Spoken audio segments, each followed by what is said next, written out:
Hello everybody, welcome back on lit up with Annie. आज की इस वीडियो में मैं आपको गेट एग्ज़ाम के बारे में सब कुछ बताने वाली हूँ। तो did you know that GATE exam is not just for engineers, it is also for the students of humanities and social sciences. अब ऑल्दो अगर आप गेट का फुल फॉर्म देखो, it is the graduate aptitude test for engineers, but in IITs, in NITs, even humanities and social sciences departments started, and therefore very recently they have added GATE for humanities and social sciences students as well. और उसका जो code है आपका, अगर आप fill करोगे, it is XH. XH is humanities and social sciences. तो किस लिए होता है गेट का एग्ज़ाम, जो ह्यूमैनिटीज़ के स्टूडेंट्स या सोशल साइंसेस के स्टूडेंट्स भी दे सकते हैं?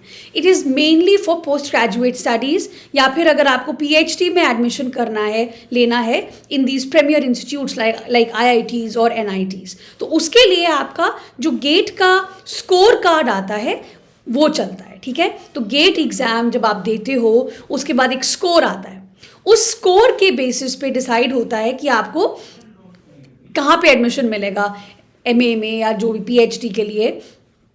And honestly speaking, you really need top level score to get very good institute. ठीक है, and not just IITs and NITs, there are some other top class institutes जो GATE के score के basis पे आपको एडमिशन दे सकते हैं।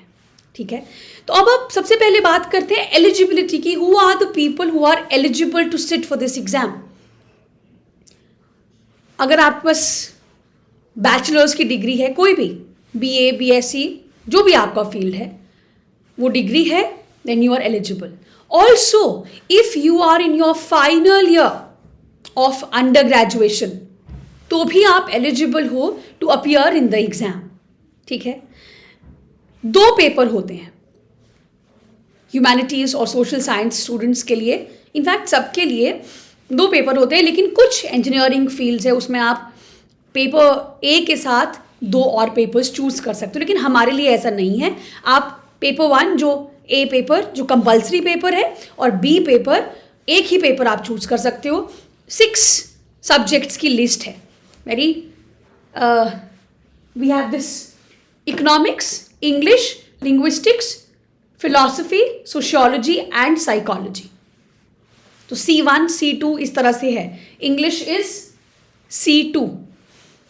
तो ये आपके सब्जेक्ट्स हैं in which you can appear, for which you can appear. You can only choose 1 subject of course. And for example, if you want to appear for English, तो अंडर ग्रेजुएशन में English आपके पास होना चाहिए as one of the core subject. Only then you are eligible to sit. Now what is this paper 1 or paper A? It's a general aptitude test and only 15 marks का ये paper होता है आपका humanities and social sciences का। ठीक है, तो जो पूरा पेपर है, the entire paper will be of 3 hours, 100 marks, 3 hours, 100 marks। ये पहला पेपर जो आपका जनरल एप्टीट्यूड है GA, 15 मार्क्स, और दूसरा paper subject based which is 85 marks. ठीक है, 3 टाइप के क्वेश्चंस एग्जाम में आते हैं। सबसे पहले MCQs। You all know MCQs क्या होते हैं? Multiple choice questions. 4 ऑप्शंस है, उसमें से एक करेक्ट आंसर होगा। मल्टीपल सिलेक्ट क्वेश्चंस MSQs, उसमें क्या है? 4 ऑप्शंस हैं। देयर इज अ पॉसिबिलिटी कि 1 2 3 4 आंसर्स करेक्ट हों। ठीक है, तो 2 से ज़्यादा आंसर्स भी करेक्ट हो सकते हैं, मल्टीपल सिलेक्ट क्वेश्चंस। और तीसरा टाइप है NATs, न्यूमेरिकल आंसर टाइप। इसमें क्या होता है? सिंपल, आपको जो भी जैसे मैथ्स का कोई आपका क्वेश्चन है, ठीक है, उसको आपको टाइप करना होता है। वर्चुअल जो आपका कीबोर्ड है उस पर आपको आंसर टाइप करना है। सिलेक्ट नहीं करना है। तो ये 3 टाइप के क्वेश्चंस एग्जाम में आते हैं। कंप्यूटर बेस्ड टेस्ट होता है, CBT। अब चलते हैं नेगेटिव मार्किंग की तरफ। जैसे मैं एग्जाम्पल के तौर पे इंग्लिश का ले रही हूँ, ठीक है, या जब हम UGC नेट एग्जाम के लिए प्रिपेयर करते हैं तो आप साथ में बड़े आराम से, बड़े प्यार से गेट के लिए भी प्रिपेयर कर सकते हो। ऑलमोस्ट जो सिलेबस है वो सेम है। इनफैक्ट ऑफ कोर्स नेट का I would say a bit more only it is, because we know GATE वालों ने स्पेसिफाई किया है कि कौन से पार्ट पे ये लोग एम्फेसिस डालेंगे। The difference is that get में नेगेटिव मार्किंग होती है, लेकिन सारे क्वेश्चंस में नहीं होती। कहाँ होती है? जो MCQ टाइप क्वेश्चंस आएंगे, देखो अलग अलग रहता है। कुछ क्वेश्चन 1 मार्क्स के होते हैं, कुछ क्वेश्चंस 2 मार्क्स के होंगे। अब जो 1 मार्क का क्वेश्चन आपका होगा, अगर आप वो क्वेश्चन गलत कर देते हो तो 1/3 मार्क्स डिडक्ट होंगे, ठीक है। अगर 2 मार्क्स का क्वेश्चन आप गलत कर देते हो तो 2/3 मार्क आपका डिडक्ट होगा। MSQ टाइप और NATs, इसमें आपकी नेगेटिव मार्किंग नहीं है। Okay, no negative marking for MSQs and NATs। That's good, yeah. तो टोटल आपको मैंने बता दिया 100 मार्क्स का पेपर होता है, डिवाइडेड एज 15 मार्क्स, 85 मार्क्स। अब जनरल एप्टीट्यूड में आता क्या है? अगेन इंग्लिश वालों के लिए अगर मैं कहूँ तो it will not be very difficult. Why? Because इसमें से एक जो सेक्शन रहता है वो है वर्बल एबिलिटी, जिसमें आपकी grammar, sentence correction, basically comprehension test की जाती है। सेंटेंस कंप्लीट करने को देंगे, ग्रामर पूछेंगे। It's basic, but you need to have good knowledge, ठीक है। अब होता ये है कि लिटरेचर पढ़ते पढ़ते हम ग्रामर भूल जाते हैं, तो you need to have some knowledge of these rules. Of course practice करोगे तो बहुत अच्छे से आएगा। Even for the other subjects I don't think it is going to be difficult, ठीक है। जो आपका GA पार्ट है, डरना नहीं है GA पार्ट से, क्योंकि बहुत बेसिक लिखा है उन्होंने प्रॉपर एग्जाम वो आपके सिलेबस में। कि अब दूसरा है क्वांटिटेटिव जो आपका एप्टीट्यूड है, बेसिक मैथ्स पूछी जाएगी, रीजनिंग के क्वेश्चंस पूछे जाएंगे, जिस तरह का आपका पेपर 1 UGC नेट में आते हैं, ठीक है। ऑफ कोर्स वो ज़्यादा वाइड है, ये बिल्कुल नैरो है। इसमें 2 तरह के क्वेश्चंस हैं, एक आपका वर्बल एबिलिटी हो गया, दूसरा क्वांटिटेटिव एप्टीट्यूड हो गया। ओके, स्कोप मैंने आपको बता दिया। हायर एजुकेशन आपका MA या PhD आपकी प्रीमियर इंस्टीट्यूट्स में। Annually this exam is conducted usually in the month of February। अब गेट 2025 तो आ गया है, उसका एप्लीकेशन हो गया है, सारा प्रोसेस, अब बच्चों का एग्जाम है, ठीक है, starting of the February only.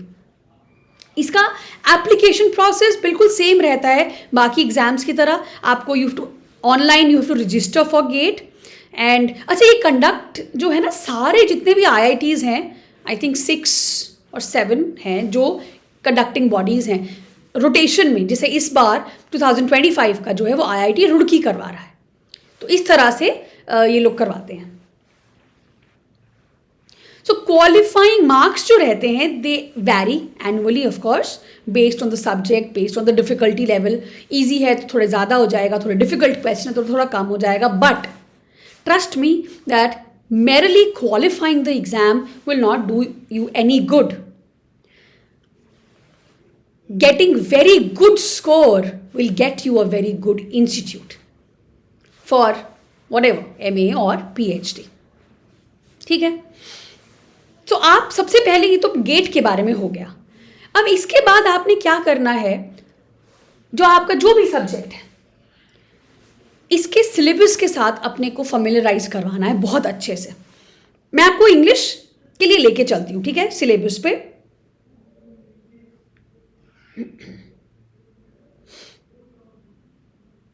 अच्छा, एक और चीज़ है कि जैसे MA के लिए आपको वही स्कोर्स यूज होंगे to access the candidates knowledge and aptitude, और जिस हिसाब से कट ऑफ जाती है जैसे एमए के लिए या पीएचडी के लिए, उसी हिसाब से आपके स्कोर के हिसाब से आपको अलॉट किया जाएगा कि आपको कहाँ पे एडमिशन देने के लिए आपका स्कोर अप्रोप्रिएट है। अब चलते हैं हम इंग्लिश के सिलेबस को मैं थोड़ा सा आपको बताऊंगी। बहुत आई थिंक सारे सब्जेक्ट्स में से सबसे छोटे उसमें ख़त्म कर दिया है इन्होंने, बट यस। सो सबसे पहले लिखते हैं multi genre literatures in English. Multi genres, सारे novels, poetry, fiction, non fiction, सब कुछ in literatures in English.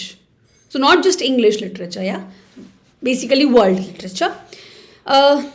And then they have very clearly written with emphasis on long 19th and 20th century. ठीक है? फिर second, especially in a comparative context, Anglophone and in English translations, literatures from India and extending to some degree the larger Indian subcontinent. तो बहुत clearly second जो इन्होंने part लिखा है उसमें लिखा है कि इंडियन लिटरेचर पे फोकस रहेगा, and not just Indian literature which is written in English but also in translation. हो सकता है there is a work which is written in Hindi और इन बंगाली और in any other language, Punjabi, and then it has been translated to English, उनको भी include किया जाएगा. तो एक कंपैरेटिव कॉन्टेक्स्ट में ये आपको क्वेश्चंस पूछ सकते हैं, जिसे स्टेटमेंट बेस्ड में आ सकता है. थर्ड है, और बहुत सारे क्वेश्चंस गेट में थ्योरी और क्रिटिसिज्म से आते हैं. सो क्लियर इन्होंने लिखा है, from literary theory and criticism, critical and cultural intellectual traditions and approaches widely referred to and used in the discipline of English. तो आपका थ्योरी, क्रिटिसिज्म, कल्चरल स्टडीज तीनों आ गए. Fourth, history of English literature. अब ये proper इन्होंने लिखा है, history of English literature. तो जितनी भी एजेस हैं, जितना भी आपकी मेजर इवेंट्स हैं, और वो हम लोग करने वाले हैं आगे चल के बहुत अच्छे से. तो ये, और last, research approaches and methodologies including interpretive techniques responsive to literary forms, devices, concepts and genres. तो बेसिकली रिसर्च मेथड्स जो आपका यूनिट 10 है यूजीसी नेट का, वो ओके. ये आपका सिलेबस है.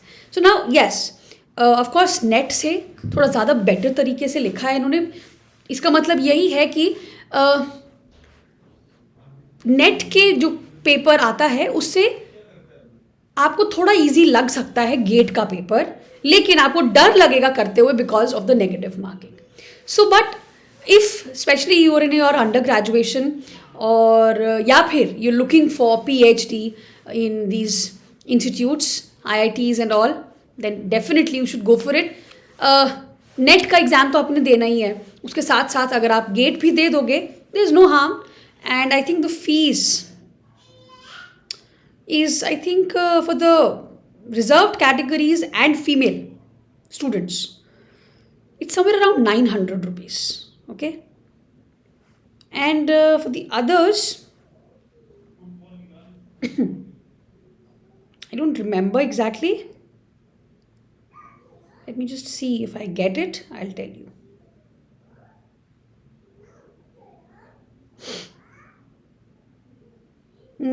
Yeah, 1800, ठीक है, डबल ही है.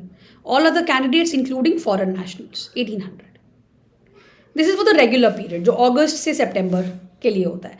अगर आप एक्सटेंडेड पीरियड जो सितंबर और अक्टूबर के लिए भी डालते हो तो फिर वो थोड़ी बढ़ जाती है fees. So 900 for females, SC ST PWD candidates. Reserve में भी इन्होंने स्पेसिफाई किया है SC ST और PWD कैंडिडेट्स, और बाकी all other candidates 1800 rupees. So this is the fee. Also PWD is here. इसमें थोड़ा सा इन्होंने लिखा हुआ है कि ग्रेटर देन 40% डिसेबिलिटी अगर होती है तो उनको फ़ी कंसेशन मिलता है, उन्हीं को मिलता है. और ऑल्सो जो ये टाइम है 3 आवर्स का, सम पीपल जिनको कुछ who are from the PWD category, वो एक्सटेंशन मांगते हैं आवर्स का, maybe 4 hours they ask for. It's also if the disability is more than 40% and you to produce the certificate. ठीक है. So this is all about GATE. If you have any questions, ask me in the comment section. Also, if you're preparing also, then also tell me. So that हम लोग कुछ grammar आपको मैं कुछ करवा सकती हूँ. At least because I've heard this request कि थोड़ा सा grammar करवा दो. तो अगर बहुत सारे students होंगे then of course I'll go for that. ठीक है. All the best for those who are appearing for this one, 2025 one. And then we can think about the next one, 2026 में जो आएगा. Thank you. And please, if you have not subscribed to my channel, please do it. Also share this video for whoever you know is in the undergraduation. क्योंकि उनके लिए पता नहीं होता undergraduate के students को कि क्या करना है. तो उनके साथ अगर आप ये share करोगे तो बहुत अच्छा हो जाएगा. उनको कुछ पता चल जाएगा, एक ऑप्शन खुल जाएगी उनके लिए. ठीक है. MA में कहाँ पढ़ाई करनी है, PhD में कहाँ पढ़ाई करनी है, बहुत ज़्यादा स्कोप खुल जाता है अगर आप एडमिशन लेते हो. और फिर जॉब के लिए भी अपॉर्चुनिटीज़ खुल जाती है, specially if you are doing PhD from these institutes. Okay. See you around guys. Bye bye. Thank you.